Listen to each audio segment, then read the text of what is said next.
Hey everybody, it's Commander Clyde. Welcome to another patch notes review. Today we have the Queen of the Banshees update 8.10 or 8.10, I guess you would read it. Update notes for Cliodhna, the new Celtic assassin. From what I've been able to see, they do not say in the notes what she is, but I'm assuming because it says physical power and then everything else, she's going to be an assassin. So that's cool. We do not have a Celtic assassin yet, and she will be the first one. And here is the passive that some of you have heard teased already, which is Cliodhna can walk into walls once every 16 seconds. While inside a wall, she can move freely and use some of her abilities. And then here comes the balance part. Every half of a second, 0.5 seconds, she loses 0.15% of her health, stacking in intensity up to 40 times, which means, does that mean she loses more health the long each 0.5 seconds? Doesn't really explain there. She cannot enter a wall while below 25% health or crippled. While inside a wall for 5 seconds after exiting, she gains 10% physical ability life steal. Banshees wail. This is her first ability. Cliodhna wails at enemies before her, causing damage 3 times, with the final hit being the strongest. The final hit will also cause enemies to be silenced and deafened for 1.5 seconds. While channeling this scream, Cliodhna is immune to knockups. While inside a wall, Cliodhna will cause a spectral face to appear and wail in her stead that damages enemy gods in a wider cone. So that's the in-wall effect there. Screen damage is 95 plus 40% of your physical power. And then that third hit is 70 up to 230 plus 70%. Cooldown's 12 seconds, cost 50 to 70. So the typical assassin, high base damage with lower scaling. Or no, actually assassins just have both, don't they? They have base and scaling. Right. Yeah, warriors are the ones that have the high base without the high scaling. Anyway, flickering visions. Cliodhna fires a distorting bolt of energy that explodes on contact with a living soul. Enemy gods hit by this explosion lose the ability to perceive Cliodhna for 4 seconds. If Cliodhna attacks or is hit, she flickers back into vision before fading back out. As long as one enemy god is debuffed, Cliodhna gains movement speed. And the bolt damage is 90 up to 310 plus 70%. Movement speed bonus 20 up to 40. That's probably going to come down. I think, yeah, it'll probably come down 5%, I feel like. Here's the cooldown, 14 seconds, cost 50 up to 70 mana. At max rank, this does not have an in-wall effect. I don't know if you can actually cast this one in a wall. Doesn't say. Anyway, Lurching Claw. Cliodhna dashes forward, damaging enemies she passes through at max range. If she cancels this dash or upon refiring the ability, she will unleash a claw swipe that deals heavy damage. Cliodhna can cast this while inside a wall, resulting in the dash traveling further. Dash damage is 35 to 135 plus 30%, and the claw damage is 90 up to 290 plus 95%. Big damage there. Cooldown 14 down to 12 seconds. Cost 50 to 70. Why does she feel overstated already? Like, I think there might be a little too much base damage on some of these things. The rank 1 of this is whatever. That's fine. We'll see. I mean, that's not crazy. I don't think. This one seems like it's... Let me do math. Hold on. Oh, excuse me. Sneeze. Let me do quick math here. Okay, so it's 190. It's 230. Is it 420? This one's balanced. That might be a little too much with scaling. If you hit the whole thing, I mean they're balancing it over the fact that it causes damage multiple times, so you know, you might not hit all of it. Same with this, this does damage twice. At about the same amount of damage. But this has more scaling. Anyway, let's go to the ultimate. Cliodhna tears the veil between life and death, unleashing Banshees in a line in front of her. After a brief delay, when it first opens, it deals heavy damage before dealing rift damage rapidly to targets in the area and slowing them. Enemies hit by subsequent hits take less damage. If this ability has two charges. They don't explain what that means. Like, if you can cast it twice, obviously that's broken, so that can't be what they mean.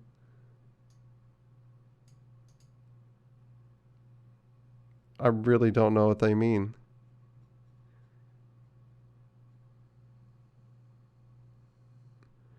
Cliodhna can use this ability while inside a wall. When used this way, the veil is weakened but not fully torn, instead activating when the target gets too close. No idea about how this ability is cast. I'm going to assume it's a line. I am not positive though. It could be a cone. So the opening damage is 150 to 650. That already seems broken. 90% rift damage, 80 to 40 plus 35%. There's got to be a specific way this casts that balances this somehow. I didn't see the note show because I usually don't watch it because it's long and I don't want to sit there and wait. And then I can just, the notes are up when they start, so I come over and do this while they're doing it. So no idea how this is going to work. It seems really unbalanced, and like that's too much damage for an assassin to have on one ability. Slow 6%, slow stack 6, cooldown 50 seconds. The 2 charge thing, and I don't understand how this is going to work. It's 30 to 50. And here's a bunch of, here's the mastery skins and 2 tier 2s. Bunch of scary Halloween stuff, blah blah blah. And there's a tier 3, yeah, I think. In these, we won't spend much time on that though. Big kitty. Yeah, the bonus update, October 5th, yep. 14th, Xingqiang Krang. And then the full update here on October 19th. And then more stuff. QL things, pause cooldown changes, decrease combat timer for rank pauses with no DC from 3 to 2 seconds since last combat action. Increase on pause cooldown from 3 to 5 seconds. Okay. A bunch of bugs. Don't really worry about these. Jungle bosses that move will no longer be body blocked by pets. Okay.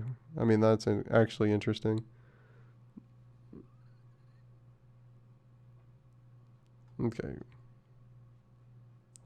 I don't know what the deal is with all the shiny, shimmery things that they've had on the site.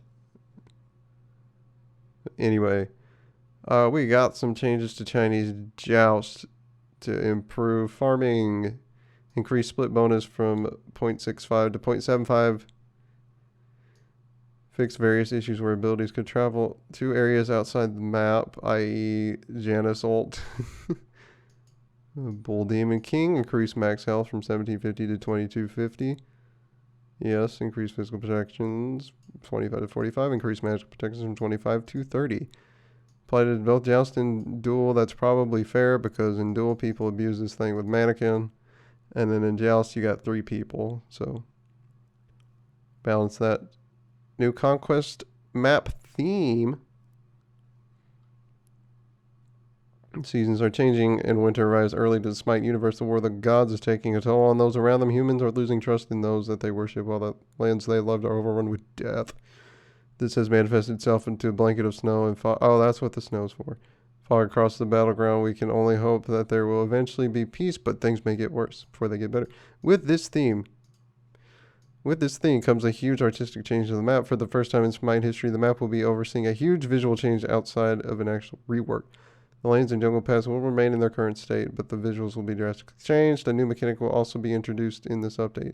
Eerie lanterns have been tactically constructed across the map. Shattering them with a basic attack will allow the mist to set in, creating a small area of stealth coverage that any god can lurk within. Ooh. The jungle gets even more dangerous in the winter dead woods.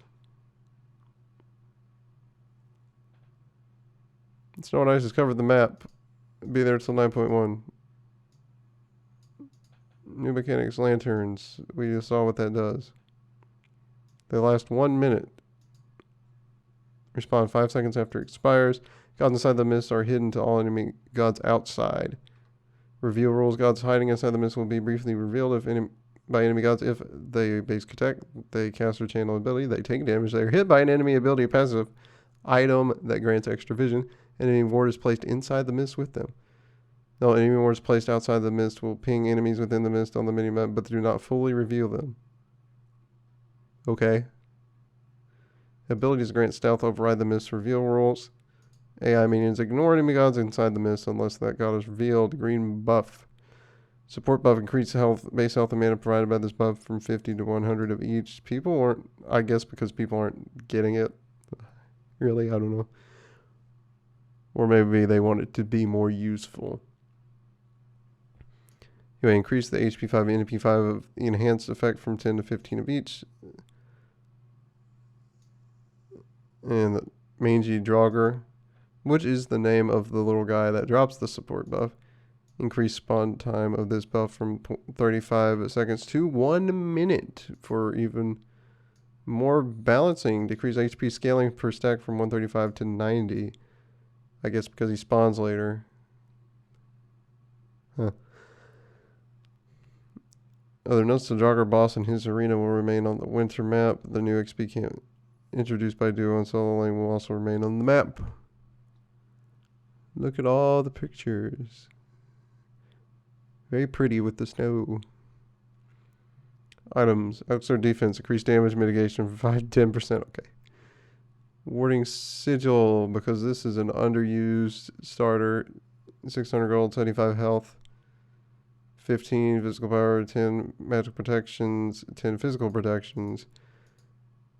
Passive, when you're hit by an enemy ability, you gain a stack of dampening, gaining 5 protections for 5 seconds. This occurs only once per ability cast. This can stack up to 2 times.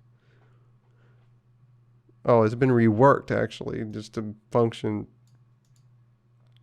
better against other starters. So maybe you get this one. Sigil the Old Guard, 200 health, 35 physical power, 75 magical protection, and 45 physical protection. That's a big upgrade to where it was before. When you are hit by an ability, you gain a stack of rebuke, decreasing damage taken by 4% for 5 seconds. This occurs once per ability cast, can stack up to 3 times. And Infused Sigil, which is going to have what looks to be basically the same passive it already had, but better stats, 350 health, 50 physical power, less protections though, to balance it with its passive effect and the extra health. When you are hit by an ability, the Infused Sigil gains a stack. This can occur only once per ability cast. In 4 stacks, it explodes after half a second, dealing 500 physical damage to enemies within 30 units. War Banner has had its power removed and protection 40 of each added. Junglers are back, they say, so Bumba's Dagger is getting a nerf because to balance out everything else. Decrease physical power from 10 to 7, decrease magical power from 15 to 12. Mannequin, similar ideas. No longer does 4x burn damage to jungle bosses, including jungle scorpions. Will now do 1 times damage to those targets like it does to gods. Damn, that's a significant nerf. You think about this for the Joust map, because they buffed the Demon King, and now you won't get extra burn damage on him. Man, that makes him a lot tougher to kill by yourself. Anyway, start at Leather Cow, decrease MP5 from 7 to 5, decrease lifesteal from 10 to 7%. Why would you do this to me? No, I hate you. I like this item. Hunter's Cow, decrease attack speed from 20 to 15%, decrease attack speed or from 25 to 20%. Why are they nerfing the lifesteal? I like to see people branch out. Why, though? Why do I have to do that? Death's Toll doesn't give me attack speed. That's stupid. Why would I get Death's Toll? I don't know. I just like these better. I know some people are getting Death's Toll anyway right now, but...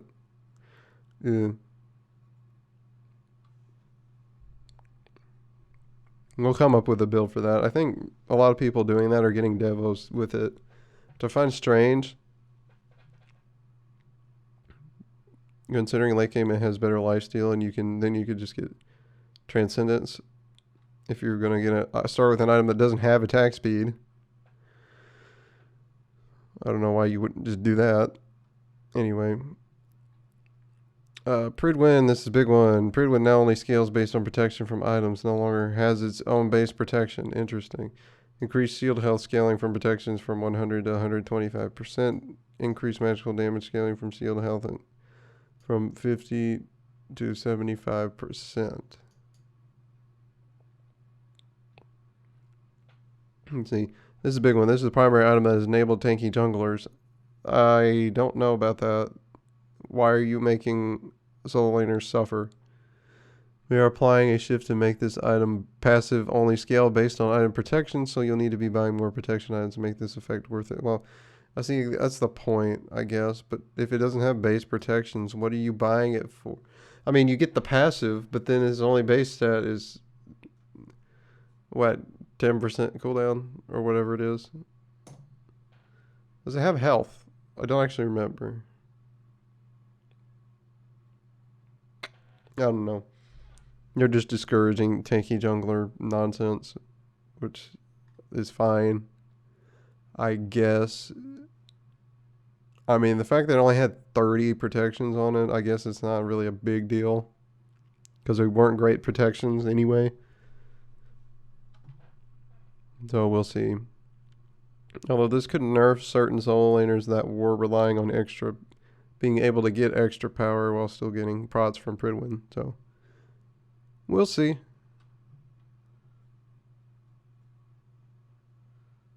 It's less of a nerf item, more buff to single god. It does have some fringe applications like interactions with Failnaught, but primarily these changes being applied so that Oleron can have a chance to shine. Since Oleron has no choice if he wants to build into crit, it seems unfair to punish him with an item, which it does actually work on his passive. It's really weird. This item no longer reduces damage from magical critical strikes. This effect is all around mages or guardians hitting a target that is afflicted by Failnaught's passive effect. Oh wait, can you get magical crits from Failnaught? Oh, that's funny. Anyway, Tiamat nerf. Hey, decreased percent mitigation Tiamat gets from this ability's base value from 30 to 25%. Yes, dude. Primordial Onslaught, decreased magical power scaling from 35 to 30% per hit. 122.5 to 105% total for all 5 projectiles. Raijin nerf because he's a big mage everybody wants to play. Taiko Drums, decreased magical power scaling from 50% per shot to 40%. 200% total on full damage options up to 160%.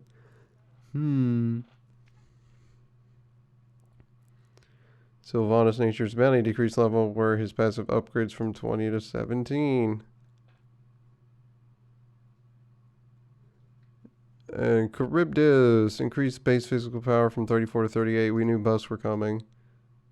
Increased percent damage on the triple shot basics from 33% to 40% each. That means if you hit all three of them, it does more damage. Which I guess if you can hit all three, then you should be rewarding players for that and not just giving them, oh, it does the same amount of damage. If you hit all of them, even though it's really hard. It's not really hard, but you're very unlikely to hit all three most of the time. Anyway, Raging Tides decrease the item damage reduction from 35 to 30%. Item damage being increased from 65 to 70%. What? What are you talking about? Oh, right. Okay, yeah, because item passive damage does less on her because of the triple shot thing. They were trying to balance that, so we do this since that got buffed. XYZ. Spike shot increased damage done to minions from 60 to 100% of her base to 80 to 100%. Better low rank damage, increased splinter damage, physical scaling from 10 to 15%. She gets this damage on direct hits of enemy gods as well as bouncing as the bouncing projectile. The Ma Hunger's Charybdis can now move freely in all directions while in her ultimate state. Could she not before? What? Okay. Kurnonos Wild Hunt now deals damage to minions and jungle camps. Bro, this is taking so long. Dude, people have wanted that for a long time, I think.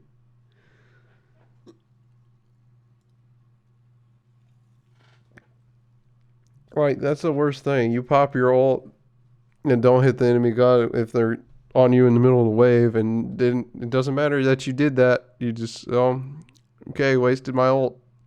Did nothing. Yep, this is a little better since he can clear wave at the same time. Better balance, especially if you're looking at like Hu Yi, who can do that pretty easily. He can clear and ult you in a 1v1 at the same time if he wants to. Anyway, Oleron Overflowing Divinity increased the damage dealt on subsequent hits from 30% less damage to 20% less damage. Vulcan decreased cooldown on Earthshaker from 90 seconds to 90 down to 70 seconds. Whoa, dude. Vulcan Ultimate can have a big payoff but tends to be avoided often. We are taking this cooldown to much lower levels as you rank it up to make sure he gets the proper chance to blow up the enemy team. Oh. Agni. Noxious Fume. He's going to get buffs because people aren't really playing this gun. And say, what did they say? This gun has been long considered perfectly balanced, but he hasn't shown up in the competitive match in a long time. His stats have slipped over years. I think that's just a issue of people want to pick other gods because they're just better. And so even though Agni's a good option, like no one wants to play him. Anyway, Noxious Fumes now deals bonus damage when it successfully stuns an enemy when combined with Agni's fire. Now does 20 up to 100 plus 20% scaling. Flame Wave decreased mana cost from 60 to 100 to 60 to 80. Rain Fire increased mana cost from 0 to 10. Oh, now they've put mana cost on it. Okay. I don't care. Wait, Olympian suggested change to Mulan Training Arc. Decreased skill required to unlock the upgrades on her sword ability from 600, 2400 to 6000 to 500, 2000, 5000. Same on the spear. I believe that is amount of damage dealt with an increased skill gain from minions. 20% to 30% toward all three abilities. And of course, yeah, minion damage gives you less of the skill requirement for the ability to upgrade. Anyway, Amaterasu. Divine Presence increased the bonus power from the Valor Orb from 10 to 30 to 14 to 30. Better early game. Heavenly Reflection increased self-damage mitigation while charging this ability from 3 to up to 15 to 7 up to 15. Just to make her work a little better. Balance her through all stages of the game. Would be the intent there. because her early game isn't quite as good as her late game. Or, well, her early game is a little bit too bad to justify how her late game works. If you want to think about it that way. And then last guy, Achilles, combat dodge, increased damage from 50 to 190 to 60 to 200. I know somebody that will like this, but because it's somebody that likes to jungle with Achilles. I mean, everybody will like this though. Unless you just hate Achilles. And then we have a new skin voice actors. Whoa, dude. And then the wise guy Cupid credited to this individual down here at Rob DeRoz. And with that, we're going to be done with the 8.10 update review there. What are we thinking? We're thinking CLIODHNA could be a little bit too good, depending on how some of her abilities function. They look like they deal too much damage, first of all. And then I don't think her passive really is like broken. People were freaked out when they saw the walk through walls thing, but it is balanced to some degree. It'll be interesting how her ult works, because it's like the way it works when she uses it on walls, the first target that passes near it like triggers it or whatever. Was that what it was? Veils weakened but not fully torn, instead activating when target gets too close. Yes. Depending on how that deals damage, that could be too much. We don't know yet, though, how strong or not she's going to be until we play test. Hopefully that PTS will be up on Friday. I don't know if they'll have it this week. It might be next week. We'll see. Try to get that gameplay in. Anyway, with that, thank you guys for watching. Like and subscribe if you enjoyed. As always, leave a comment down below. Check the helpful links down in the description. And I will see you guys next time for some more Smite. Have a good one.